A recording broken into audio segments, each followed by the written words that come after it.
Dari udara, negeri ini tampak seperti mozaik tak berujung. Pulau-pulau, gunung, laut, desa, dan kota yang tersebar dari Sabang sampai Merauke. Namun, di tengah keragaman itu, ada satu bahasa yang berusaha menjahit semuanya menjadi satu cerita. Bahasa Indonesia.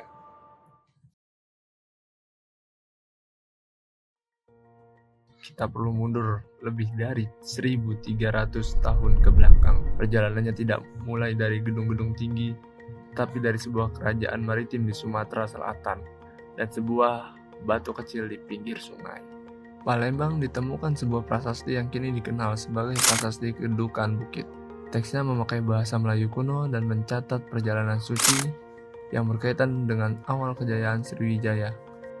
Selama berabad-abad, bahasa Melayu menyebar mengikuti jalur sungai dan laut, dari Pelabuhan Sriwijaya ke Selat Malaka hingga Semenanjung Malaya.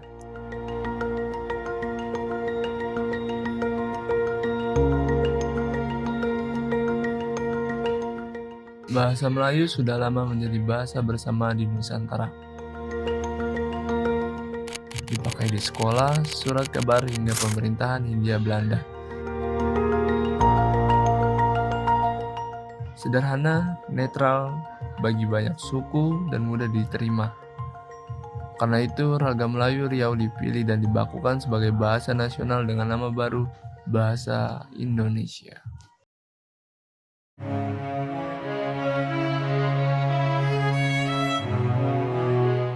Di atas kertas, Indonesia dihuni lebih dari 1.300 suku bangsa. Setiap suku membawa bahasa, pakaian, dan tradisinya sendiri. Jika masing-masing berjalan sendiri-sendiri, apa yang bisa membuat mereka merasa sebagai kita yang satu? Bhinneka Tunggal Ika mengingatkan kita bahwa Indonesia memang berbeda-beda, tetapi tetap satu. Satu itu salah satunya hadir dalam bentuk bahasa. Ketika orang dari berbagai suku berjumpa, bahasa Indonesia menjadi jembatan agar mereka saling mengerti. 28 Oktober 1928, kaum muda dari berbagai daerah berkumpul mengikrarkan 3 janji suci bangsa. Satu tanah air, satu bangsa, dan satu bahasa, Bahasa Indonesia. Setelah Sumpah Pemuda, bahasa Indonesia memungkinkan kita berdialog melampaui batas suku dan bahasa daerah. Bahasa Indonesia tidak menghapus bahasa daerah, tetapi memberi ruang bersama di atas semua perbedaan itu.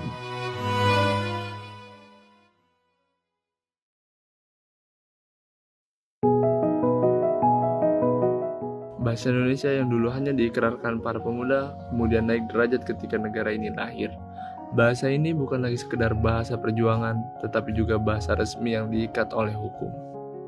Setelah proklamasi kemerdekaan, bahasa Indonesia berdiri tegak sebagai bahasa negara.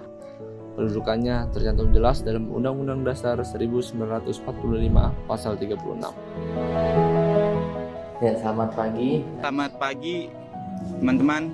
Nama saya Harni Kusniati, saya dari Informatika. Itu dengan Bapak siapa? Pak Mustafa.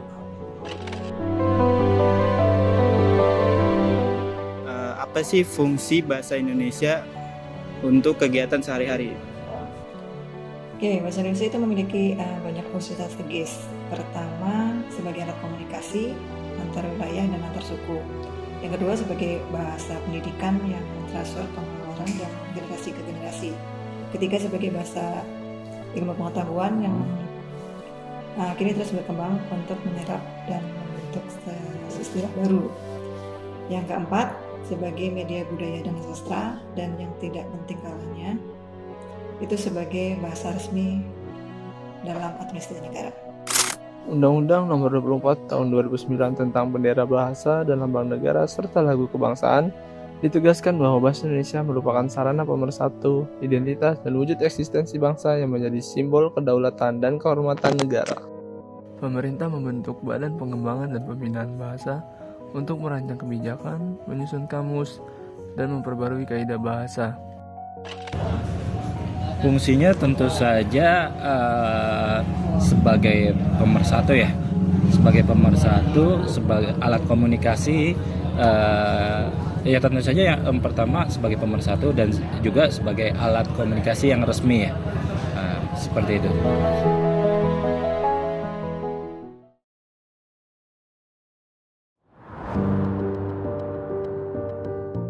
Kalau dulu bahasa terutama hidup di buku, koran, dan dokumen resmi, sekarang juga hidup di layar-layar kecil di genggaman kita.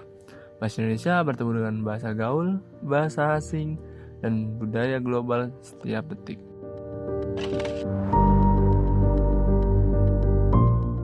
Tantangannya itu kebanyakan anak muda itu kan biasanya bahasanya istilahnya bahasa gaul ya, ya kan, bahasa yang digunakan itu umumnya bahasa sehari-hari dan kadang-kadang bahasanya itu agak konotasinya kadang-kadang agak kasar gitu kan, mungkin kurang baik lah, intinya seperti itu. Tantangan terbesar saat ini adalah pengaruh bahasa asing yang kuat.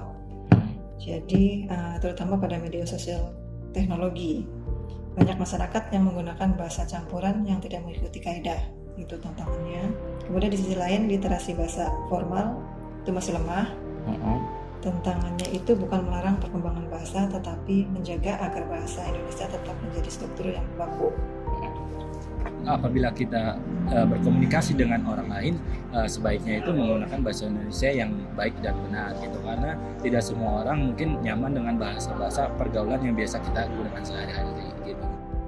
Bahasa Indonesia menjadi media kreativitas dan inovasi, menjadi panggung bagi sastrawan, seniman, akademisi, dan ilmuwan dalam menuangkan pemikiran untuk dunia.